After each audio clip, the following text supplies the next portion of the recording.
Now to introduce our speaker, past President Mark Wright, classification of media. Mark. Thank you, President Jimmy. Fellow Rotarians, Paul Shoemaker is the founding president of Social Venture Partners International, SVP. I know many of you are familiar with that organization. If you're not, get familiar. It's amazing. It's a network of thousands of social innovators, entrepreneurs, philanthropists, and business leaders supporting social change in more than 40 cities and 8 countries around the world. Paul was twice named one of the top 50 most influential people in the nonprofit sector by Nonprofit Times.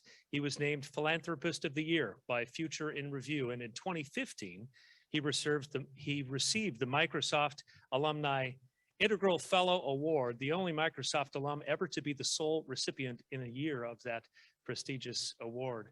Paul is a global thought leader. He has consulted a wide range of for-profit and nonprofit organizations.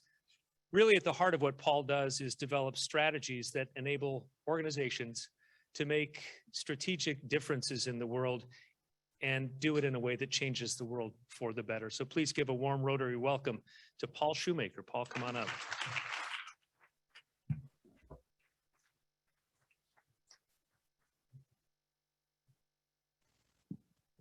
Paul, it's great to have you here. Awesome. Good to see you. Paul was here about 6 years ago, so this is a nice little chance to catch up. It's good to see you. It's good to see you. And by the way, it's good to know there's still a few people, I think news anchors are one of the few that still have to wear ties. It's kind of cool. Not many folks, a few folks here, not too many. I know my son asked me one time when he was younger, why do you wear a tie on the news? And I said, I don't know. For the same reason I wear makeup. So let's talk about the new book, Paul. Yeah. It's called Taking Charge of Change, How Rebuilders Solve Hard Problems. This is a book about leadership. And the first thing that jumped out at me is you use the term rebuilder. Yep. Very intentionally. Yep. Why is that? I will get that in a second. First of all, to everybody here, I love talking to Rotary very sincerely. I want to make sure the front table knows the reason I was sitting over there was because my wife had a surgery on Sunday or Monday, and the doc said, be careful. And I want to see my niece and nephew next week. And my brother said, be careful. So it's not about not wanting to sit with you guys and have lunch with you. My apologies for that. And by the way, it was awesome to walk through downtown Seattle on a sunny day. We got a long ways to go to come back, but God, we got to get this right. This is such an awesome place. So to a book, I'll tell you where it came from in brief. It really came from sort of 2 quick sections of my life that kind of joined together 50 years apart. And then I'll talk about rebuilders. So I was working on a project in 2018, and it sort of harkened me back sincerely to a moment in 1968. So I grew up in 1968 in Fort Dodge, Iowa, which is a town in Iowa about the size of Walla Walla. My dad was a Methodist minister, and he was a person that we had 2 Methodist churches in town, my dad's church and the African-American church in town. And my dad partnered religiously, pun intended, with that church. So I would very often go back and forth with him to visit that church. And as a kid, I can remember driving by their community school and comparing that to my school. I would remember going to that part of town, which we called the Southeast Bottoms. And why the hell would you call a part of town that? And I also remember when that minister would visit our congregation, some people in the room just looked at him differently. So in my sort of formative years, I didn't yet know what to call economic, educational, racial inequity. So 50 years later, literally 3 years ago, I'm working on a project for the Ballmer Group, and we are studying poverty in America. And we are working on some strategies with some different groups around America. And what I realized is we were studying economic, racial, educational, and other forms of inequity. And it had come full circle. So 50 years later, something that was a formative experience that sort of made me first see something I couldn't explain. 50 years later, there it was in my face again in a professional capacity. And what it also struck me was when I was looking at this problem, I realized that in my professional life, I'd sort of looked at different aspects of equity or inequity sort of one part at a time. And I hadn't sort of like looked at the whole picture, the whole mosaic, if you will. And America made so much progress, sort of steady and halting, but steady progress coming out of World War II for the next 50 years. The last 20 years, we've literally gone the wrong direction on inequity, not universally, but in general. And it really struck me of where we were in 2018. I kind of missed how far we'd gone backwards. And it really motivated me to want to write a book about how to continue to help rebuild America. I had no idea, obviously, it was going to come after 2018. But the idea of rebuilders is just the encapsulation of the kind of leader that I thought in 2018 that we needed. America had sort of hit a downward pace and path of inequity that I think surprised the heck out of me when I looked at the whole picture. And I wanted a frame for leaders that I called rebuilders to not focus on necessarily just what was wrong, but also to sort of inspire the notion of hope, the notion of optimism, inspire the notion of possibility, that we could begin to rebuild and make America more equitable. And the leaders that I focused on were what I called rebuilders. I think what we've seen when it comes to racial inequities, if you look, and other inequities, you look at the Me Too movement, you look at George Floyd, it's really apparent, Paul, that over the last couple of years, America has had a rude awakening. Yep. We thought we had this thing solved, at least Right. white people thought that we had this solved, right? And it's very clear that these inequities persist far deeper than we thought. Agree. So from a leadership perspective, how do you start to fix that? Yep. So very well said. That's the book, by the way. There you go. My website's paulshoemaker.org. I can't put a table of books at the back, so that's my quick sell job.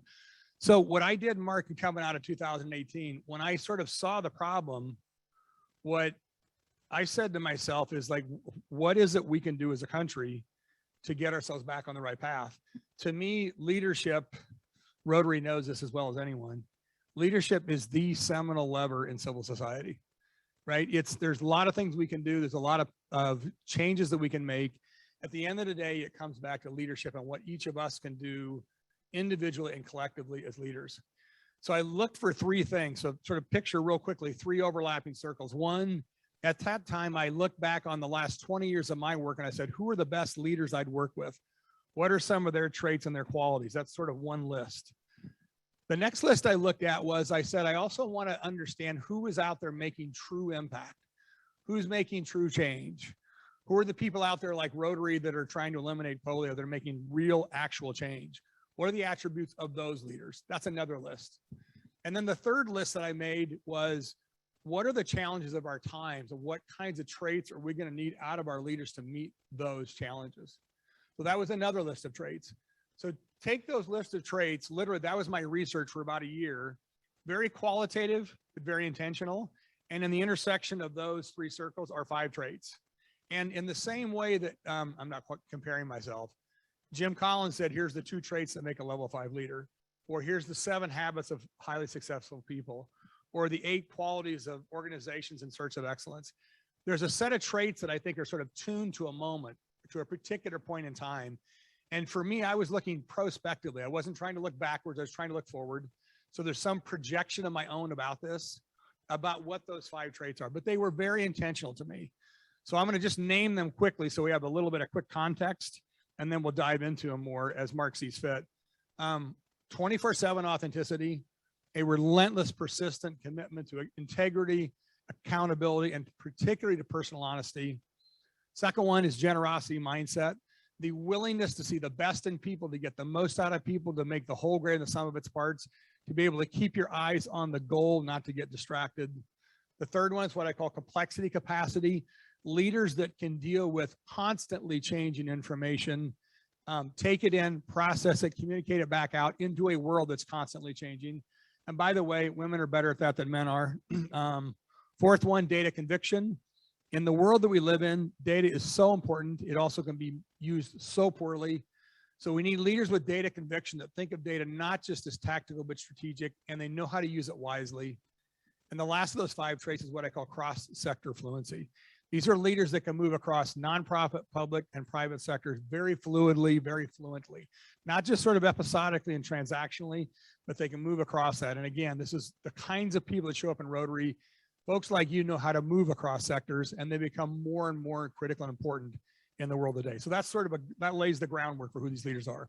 When you said 24/7 authenticity, former Starbucks president Howard Behar has spoken to this group a couple of times.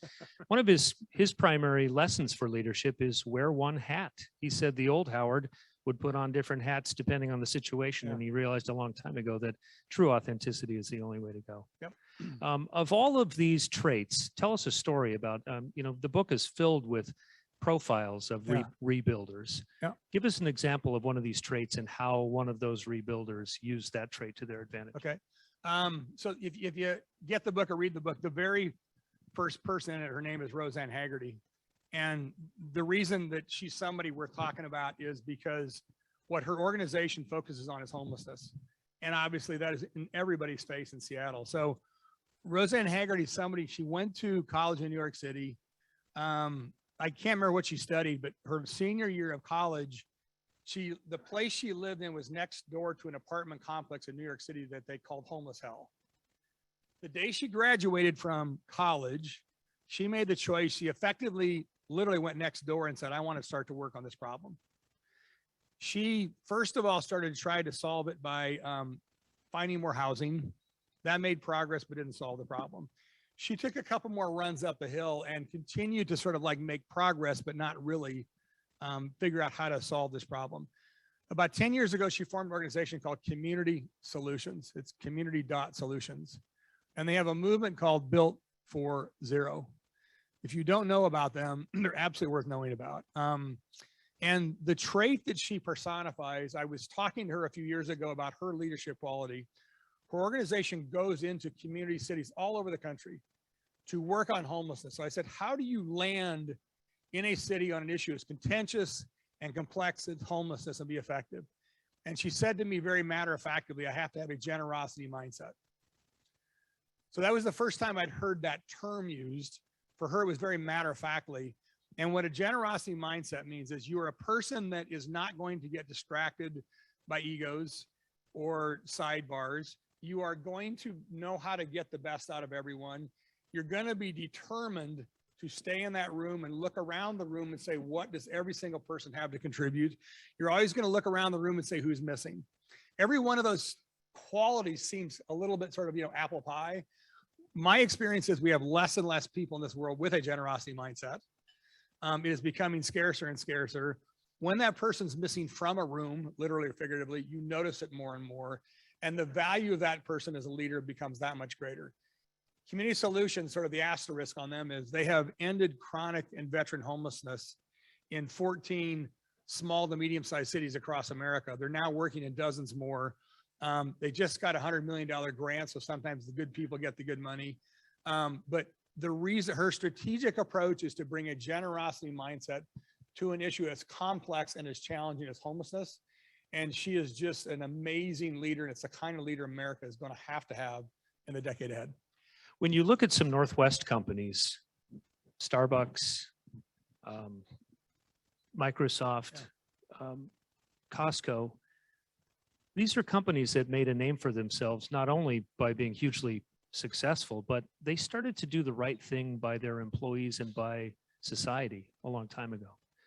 So when you look at the leaders of those companies, Jim Sinegal, Howard Schultz, this touches on that, doesn't it? Because I think way too many companies, Paul, and we all know this, way too many companies look at the quarterly profit line and they say, there's our benchmark. And it causes them to do a lot of things that are not really good for the long-term health of the company or society. So when you look at Northwest companies, Paul, put what you just said in the framework of that. Sure. I'll do it a couple ways. One, we're very fortunate here. We have had some amazing companies and some amazing leaders show up. I think everybody knows that. We're so blessed in this part of the country with the leaders that we have. I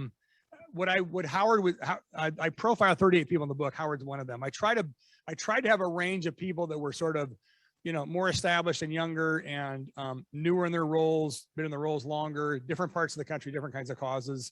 So I want to have a mix of people, and Howard's one of them. And Howard's absolutely an example of a person with a generosity mindset. That guy, he absolutely is determined to see the best in everyone. That alone, how hard is that to do today? I can say for me, it's insanely hard to at times have a generosity mindset. I have a brother-in-law that I have argued with about vaccinations forever, and I'm almost done. And that isn't just sort of a corporate leadership, but that's a personal sort of attribute that I have to try to practice as much as I can, because it's so hard to do it. But we have benefited from so many people in our companies here. A gentleman I'm going to give you 2 examples here real quick. One guy that really exemplifies that for me is Brad Smith. He's at Microsoft. You guys had him here a couple months ago and I watched it. He is such a cross-sector fluent leader. That guy can move in and out of conversations and sectors. He can talk about the nonprofit sector, the public sector, and the private sector in one sentence. And he doesn't even know it, and you don't even know it when you're listening to him. And that isn't just a good thing for sort of society. That's a good thing for Microsoft. Another person I'll give you that's an example of that from the Northwest is Chris Gregoire. She runs now this thing called Challenge Seattle. The last story in my book is how Chris and Challenge Seattle worked on and addressed COVID back in January of 2020. And I would assume people have heard little bits and pieces of this story. If you haven't heard the whole thing, I don't know, get the book just to read that story of 2 or 3 pages, and how Chris is the ultimate sort of cross-sector fluent generosity mindset kind of leader that she understood. She saw the data in late January, didn't know what to do with it, brought it to her team of corporate CEOs around here. And we did some things here that saved a lot of lives that they did in other parts of the country. So I think we are very blessed with the right kinds of leaders in this part of the country. I want to make sure we have enough time for Q&A for folks, but give us an idea. Your last book, Paul, Can't Not Do. Basically, the premise of that book was to motivate people to jump in, right? To jump in with both feet. So in light of this new book on leadership, where do we start? Yeah. Is it a self-inventory? Is it, what is it? Good question. So Can I Do is sort of, I'll call it sort of a mile wide and an inch deep. This one is a lot narrower and sort of going deeper on specific leadership attributes and qualities. I should have done this back in the spring. I'm developing a self-assessment tool, which I'll publish on my website in a couple of weeks. I'm going to start teaching a course with a college in San Francisco this fall. I'm talking to the Foster School about doing something this winter. So I'm also going to try to teach it. I'm at the same time I'm writing the book and sort of working on where do I go from here. I'm trying to create some of those tools and resources so people can sort of put this into action themselves. What I'll say is that the last 3 years, I had a reason to write this book in 2018. I believed in it. 2020 did nothing but reinforce it. And for me, I'm biased, but personally, 2021 has done nothing but absolutely to me drive home how utterly critically vital those attributes are for leaders in corporate America, in the public sector, the nonprofit sector. If we do not have leaders with those 5 traits, I am incredibly worried. If we do have leaders with those 5 traits that show up, I am hopeful. I am inspired. I absolutely believe in America. That was wonderful saying America the Beautiful. I haven't done that in a long time. That felt great, right? It really, really did. And the way we are going to keep America the Beautiful is by having great leaders and great leadership, and to me, that show up with these 5 traits. All right, let's start to get to some of the Q&A. Also, Ken, are you going to handle the ones online? Is that right? Okay, great. Questions? If not, I can jump in with more. Okay, over here.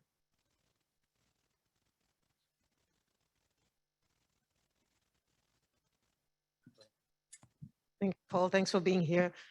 Question was just on the element of data conviction. Yeah. Because some of our boards where sometimes we get hung up on the data piece and, sort of the stewards of the funds, and you've got funders who are trying to get to that, and then we're stuck in there's so much request for data. So can you speak more on the data conviction piece, and as a leader, how, should you really be a data expert, or what does that mean? So everybody heard her question, yes? So in the spring, I did probably 40 different talks on this. in different part, all over the country from my upstairs office, which was both great and terrible because it was terrible not being in a room with people, but it was great touring the country.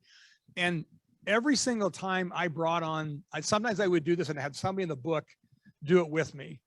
Every time I had a person in the book that was one of these data conviction rebuilders, I couldn't get the floor back. That was the most sort of invigorating topic for I wouldn't have expected that in a million years. So it's just fascinating to me that here I am at the Rotary. First one good question that comes up is something about data conviction. So data is incredibly powerful and it can be incredibly misused. You and I could talk probably for hours about this. To me, the point about leaders that have a data conviction is that not only did they believe in it, and they understand how critical it is in the world we live in, where, as you all know, we're having a hell of a time even agreeing on what are the shared facts and what's the data we can even argue about. We need leaders that are savvy with, have high integrity with, understand how to use data, how to share that data, and how to make sure, for example, that we don't just look to people in power to understand what they think about data. How do we get the community involved in what they think about the data? What data matters to people in the community? How do we make sure the data tells a story that's accurate and truthful and looks at it from a holistic perspective? My email is shoe@paulshoemaker.org. If you want to talk about this more later on, send me a note. I'd love to have this conversation with you. I can talk for 2 minutes or 2 hours about any one of these. That's just sort of a drive-by thought on data conviction. It's so critical today, given how hard it is to have a set of shared facts. It's got to be hard for you and your job with the news to have people that truly understand data, the power of it, and how to use it effectively. I was just going to say, for a year and a half, we've been giving people the data of the pandemic. Yeah. And for about half the population, it's had zero impact. Correct. I mean, just every Yep. single day, 97% of all COVID deaths, unvaccinated people. Like, how much more data do you need? So yeah, let's talk for 2 hours offline about data. I did a quick post on Facebook a couple days ago. 99% of the WNBA is vaccinated. Just take that one home. I got hello. I got the last question for you from our online visitors. Paul, can you comment on the generosity mindset can be applied to refugees entering our country because they are fleeing a terrorist government? Good luck. You've got 1 minute. Wow. I don't, in some ways the question just sort of speaks for itself, right? I don't know what anybody thinks about how we handle Afghanistan. There's opinions all over the place. We are where we are today on, September 1st, holy moly, September 1st, 2021. America is who it is because of people like they're in this room.